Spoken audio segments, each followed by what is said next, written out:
Pemerintah Kabupaten Bogor pada tahun 2021 lalu ini telah menggelontorkan program pemberdayaan ekonomi desa yang bernama 1 miliar 1 desa atau Samisade.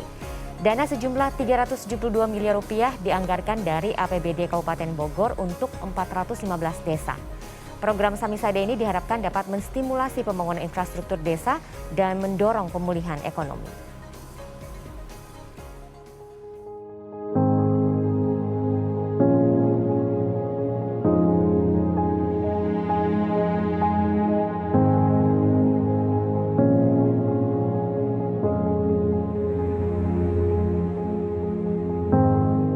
Desa Sukawangi sendiri terletak di ketinggian 1.200 dari permukaan laut. Untuk kesulitan di desa kami yaitu salah satunya jalan desa. Sehingga ketika masyarakat kita khususnya kampung Babakan Banten ini sakit, adapun yang melahirkan, ketika musim hujan harus ditanduk, digotong gitu. Karena akses mobil juga nggak bisa masuk.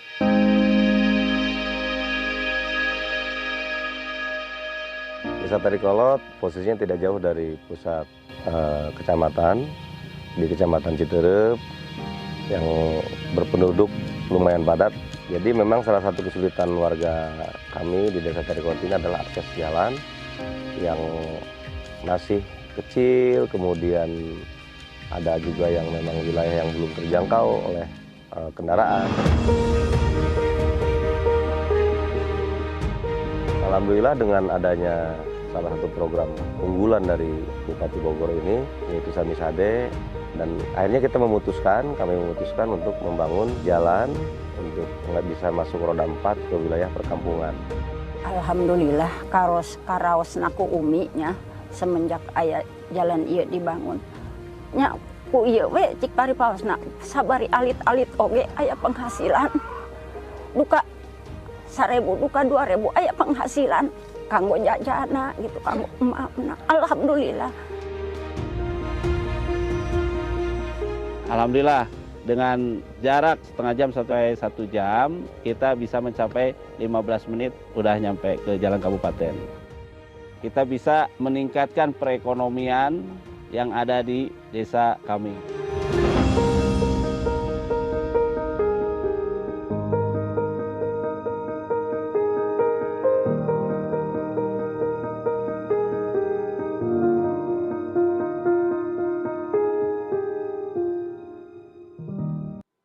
Dan untuk mengetahui realisasi program Samisade dan sinkronisasinya dengan program pemerintah pusat, telah hadir bersama saya Menteri Desa Pembangunan Daerah Tertinggal dan Transmigrasi, Bapak Abdul Halim Iskandar, dan Bupati Bogor, Ibu Ade Yasin. Selamat pagi Gus Menteri, Bu Ade. Sehat-sehat terus ya semuanya. Alhamdulillah, sehat terus, mudah-mudahan terus sehat. Iya, biar bisa ikut membantu desa, membangun desa begitu ya. Betul. Nah, saya ingin ke Gus Menteri dulu nih. Bagaimana progres pembangunan desa di Indonesia saat ini, Gus? Jadi pembangunan desa di Indonesia, utamanya yang bersumber dari dana desa, itu fokus 2 hal. Yang pertama tentu terkait dengan pertumbuhan ekonomi, yang kedua peningkatan SDM. Iya. Nah, sehingga kalau dengan fokus 2 hal ini sebenarnya kalau ada pertanyaan, dana desa itu bisa dipakai apa sih? Jawaban saya simpel, dipakai apa saja boleh, kecuali yang dilarang. Oke. Ya kan? Karena apa saya ngomong begitu? Karena yang dilarang nggak banyak. Jadi semua kegiatan apapun yang berimplikasi pada pertumbuhan ekonomi dan peningkatan sumber daya manusia boleh. Nah, tetapi kalau tidak berimplikasi langsung terhadap pertumbuhan ekonomi dan peningkatan SDM itu yang tidak boleh. Nah, hari ini alhamdulillah dengan SDGs desa yang 18 itu dimulai dari desa tanpa kemiskinan, desa tanpa kelaparan sampai goals yang ke-18 lembaga desa dinamis dan budaya desa adaptif sebagai bentuk kearifan lokal desa-desa di Indonesia ini sudah mulai terarah sehingga kita akhirnya nanti ujungnya adalah kita bisa melihat dampak dari pemanfaatan dana desa terhadap pertumbuhan ekonomi dan peningkatan sumber daya manusia. Bukan sekedar dana desa bisa membangun akses jalan sekian ribu meter atau sekian ratus ribu kilometer. sekian puluh atau sekian ratus jembatan, sekian poskesdes, sekian elektrifikasi desa, kelistrikan desa. Tidak hanya seperti itu, tetapi bagaimana kemudian dampak dari semua program-program, baik yang infrastruktur maupun yang non-infrastruktur terhadap dua hal tadi, pertumbuhan ekonomi, peningkatan SDM. Ya, jadi tidak hanya sekedar angka-angka saja tidak begitu ya, angka, tapi sampai terukur dampaknya seberapa.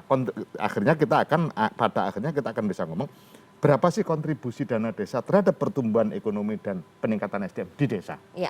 Nah, kemudian secara akumulatif atau agregatif maka akan kita melihat dampak secara nasional, karena pada akhirnya desa, kumpulan desa itu adalah Indonesia. Nah, bagaimana pengawasannya? Tadi kan Gus Menteri bilang bahwa boleh digunakan untuk apa saja asal tidak untuk yang terlarang begitu, yang dilarang. Nah, ini pengawasannya bagaimana? Pengawasan dana desa itu kan ada mulai dari perencanaan dengan melibatkan stakeholder di desa dengan melalui Musdes, ya, penyusunan rencana kerja pemerintah desa, kemudian penyusunan APBDes, itu pengawasan di perencanaan, kemudian ditempel di tempat-tempat strategis di desa, APBDes-nya berapa, sumber dari dana desa berapa, dari alokasi dana desa berapa, dari bupati berapa, itu ditempel, peruntukannya apa saja, sehingga semua warga masyarakat sudah tahu sejak awal, oh di tempat saya ternyata ada perguliran dana sekian miliar. Nah, kemudian akan dipakai untuk itu bangun irigasi tersier di dusun itu atau RT itu. Nah, semua itu ketika kita sudah merujuk kepada SDGs desa, akhirnya perencanaan pembangunan di desa tidak lagi berdasarkan keinginan orang per orang atau keinginan elit desa, tapi sudah berdasarkan berbagai permasalahan yang dihadapi di desa. Mana daerah yang paling krusial dari sisi infrastruktur? Oh, ini jalan ini. Kenapa? Karena jalan ini akan memberikan dampak positif bagi pertumbuhan ekonomi. Panen di sana akan memudahkan untuk dimobilisasi ke tempat yang lebih bagus. Oh, pembangunan poskesdes di wilayah ini dan seterusnya. Itu semua berdasarkan data. Nah, ke depan dengan SDGs desa ini kita berharap diskusi-diskusi di desa tidak lagi berdasarkan keinginan elit, tapi berdasarkan data. Kebutuhan begitu ya. Dan kebutuhan. Jadi perencanaan bangunan berbasis masalah, bukan berbasis keinginan. Nah, itu yang harus kita rubah pelan-pelan, karena jujur kita akui awal-awal dana desa hadir itu banyak perencanaan didasarkan pada keinginan kepala desa, keinginan ketua BPD, keinginan tokoh adat, keinginan tokoh agama, tanpa melihat masalah yang dihadapi oleh masyarakat desa. Iya. Oke, Bu Ade, ini bagaimana kalau di Bogor sendiri pembangunannya? Ya, kalau saya sih melihatnya dari tahun 2018 ya. Kalau di Kabupaten Bogor itu pertama masih ada 45 desa tertinggal. Nah, tapi sekarang alhamdulillah di 2021 itu sudah selesai, sudah 0 desa tertinggal. Ya, itu sudah kita selesaikan dan hasil dari kementerian juga sudah ada hasilnya. Lalu terkait dengan pembangunan ada 38% infrastruktur di Kabupaten Bogor itu kan rusak. Itu berdasarkan kajian kami, lalu setelah kita perhitungkan mana jalan provinsi, mana jalan pusat, mana jalan kabupaten, itu diselesaikan oleh pemerintah daerah. Tetapi jalan-jalan di desa, itu siapa yang akan menyelesaikan gitu loh. Jadi dari kita kan ada ADD, ada DD. Kalau DD kan dari pusat, ADD dari APBD, dan satu lagi BPHRD. BPHD itu kan bagi hasil pajak. Nah, itu hampir sama ADD dengan DD itu sekitar 500 miliar lebih ya. Dan kalau kita bagi ke desa rata-rata, kalau kita rata-ratakan satu desa itu mendapatkan 2 miliar dari 416 desa. Semuanya kita ada 435, 19 kelurahan. 416 desa itu dirata-ratakan sekitar 2 miliar. 2 miliar ini kan nggak cukup juga ya, karena dengan luas wilayah dan desa itu besar-besar kalau di Kabupaten Bogor. Ada satu desa, Bojonggede, jumlah penduduknya 76.000. Wow. Dan satu kecamatan di Gunung Putri, itu jumlah penduduknya 360.000. Mungkin sama dengan satu kabupaten ya, Iya, di luar Jawa. Di luar Jawa ya, 360.000 satu kecamatan. Artinya, bagaimana kita caranya menyelesaikan persoalan infrastruktur ini? Iya. Karena ketika kita lihat juga ada yang masih susah dilalui oleh manusia, apalagi oleh kendaraan, oleh manusia pun susah, sehingga muncullah ide kami di dalam termasuk visi misi kami itu, yaitu bagaimana desa membangun. Jadi desa yang membangun. Jadi begitu bukan loh. membangun desa, Iya, tapi desa yang membangun. Mm-mm. Artinya desa ini harus bisa membangun desanya begitu loh. Lalu kami memberikan stimulus 1 miliar satu desa. Jadi kalau kita hitung ada 416 desa, berarti kita harus siapkan 416 miliar. Oke. Nah, anggaran itu kan cukup besar, ya. Kami juga sudah berkoordinasi dengan semua pihak, termasuk TAPD dengan dinas-dinas terkait. Kalau memang ada yang harus dikorbankan untuk bagaimana kita menyelesaikan desa, ya kita harus punya komitmen sama-sama gitu loh. Jadi ada anggaran yang berlebih dalam satu dinas, misalkan. Ini terus terang saja ya, banyak yang kita pangkas ya. Harus dipangkas demi ya. Samisade ini Demi ya. Samisade Nah, itu. Bu Ade, lebih lanjut tentang Samisade ini akan kita bahas nanti. Kita harus break dulu. Pemirsa jangan kemana-mana. Diskusi akan kami lanjutkan selesai jeda berikut ini. Tetaplah bersama kami.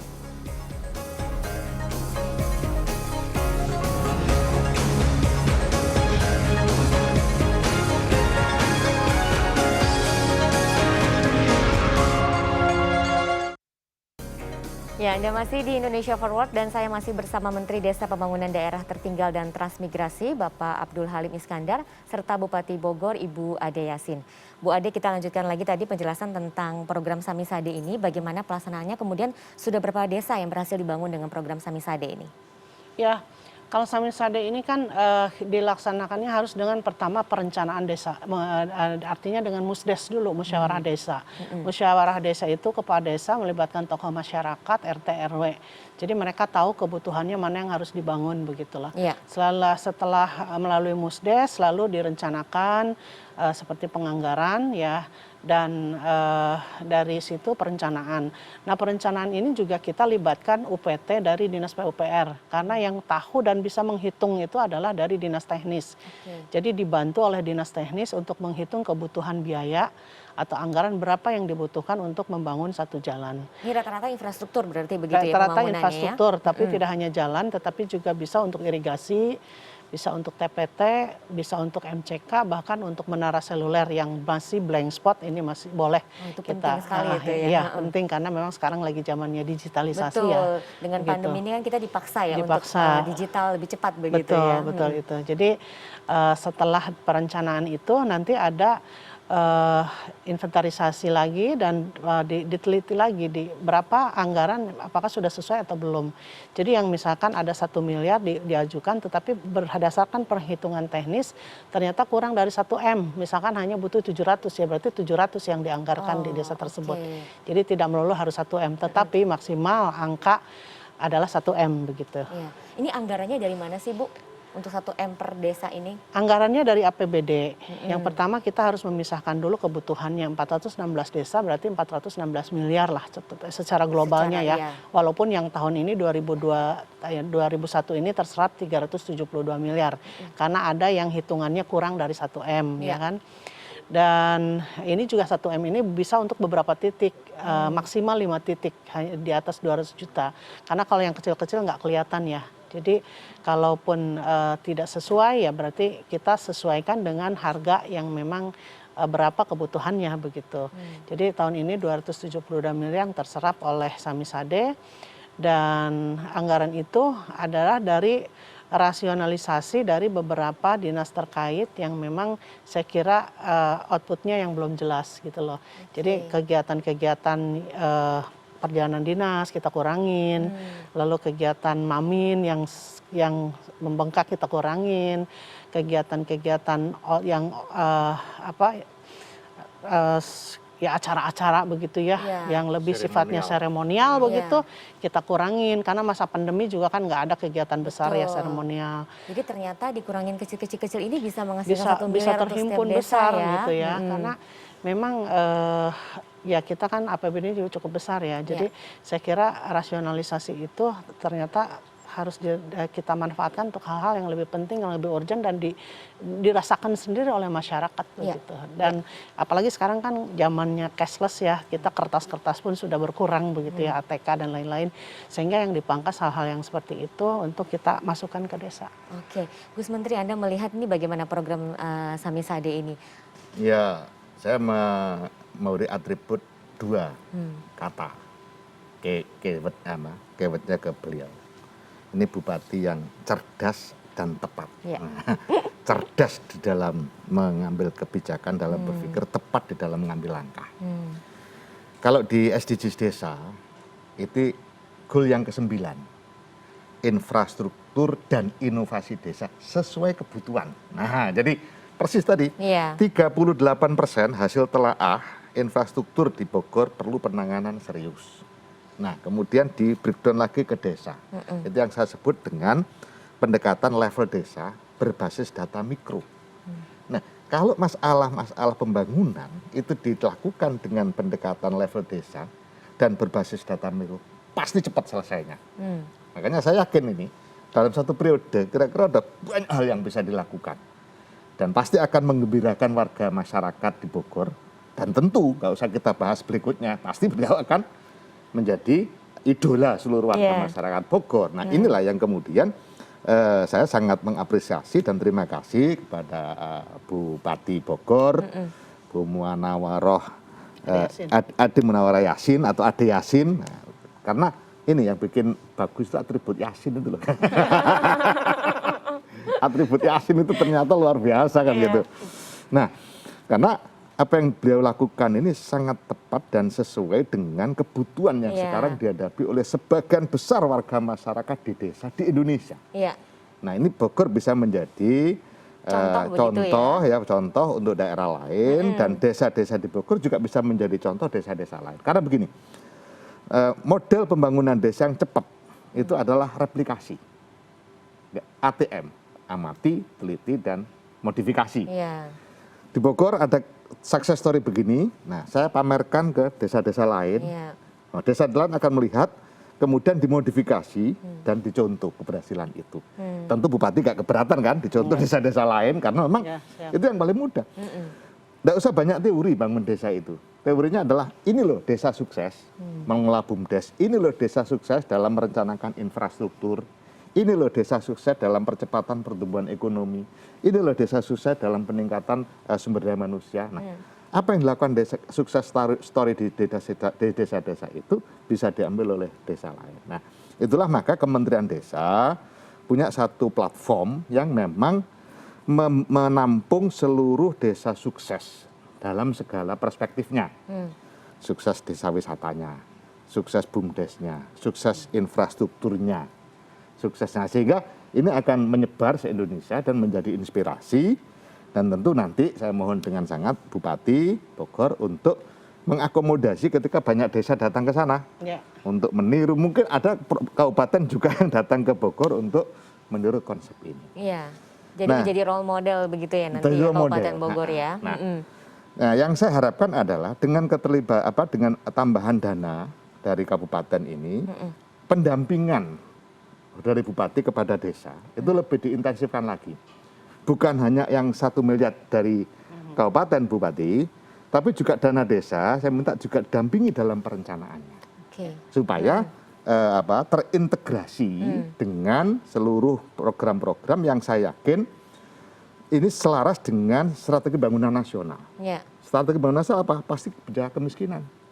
Pasti bicara pemulihan ekonomi nasional level desa. Nah, itu makanya betul banget dengan inovasi infrastruktur dan inovasi desa sesuai kebutuhan.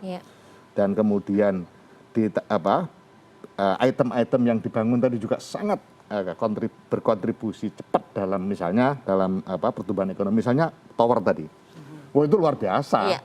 Dengan tower itu berarti jaringan bagus, kemitraan desa banyak, pemasaran produk-produk unggulan desa menjadi tidak dibatasi ruang dan waktu karena bisa diupload di media sosial, itu akan memberikan satu dampak positif bagi percepatan pemulihan ekonomi nasional level desa. Nah, ini terkait dengan potensi atau peran desa dalam potensi peningkatan ekonomi, kita akan bahas lebih lanjut nanti. Pemirsa jangan kemana-mana, kami masih akan kembali sesaat lagi.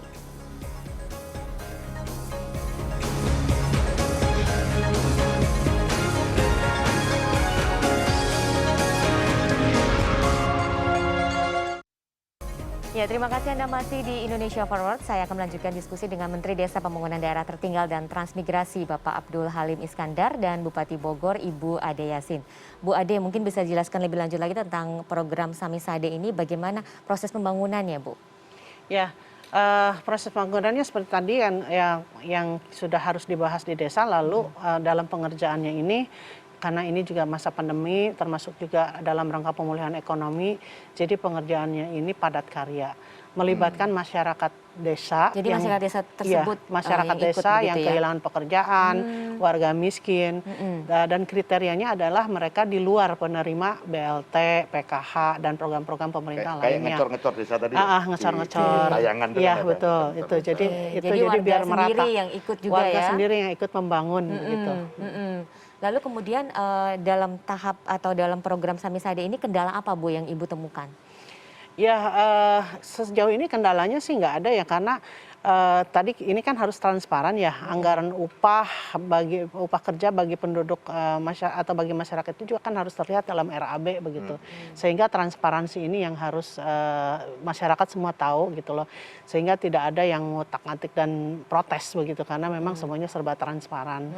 Dan tidak ada yang boleh disembunyikan di dalam program Samisade itu. Jadi akhirnya ya masyarakat gimana caranya program ini bikin happy semua orang gitu loh. Jadi infrastruktur terbangun, mereka juga dapat penghasilan, pemberdayaan ekonomi masuk, sektor real juga kan jadi lebih maju gitu ya. Sehingga ada satu yang saya tergelitik tadi, Bu. Ada tulisan jalan mustahil di tayangan tadi. Itu gimana Pak, ada jalan mustahil itu? Itu tadinya jalan hutan yang kecil dan itu orang pun takut masuk situ gitu loh, karena apalagi kalau sudah malam.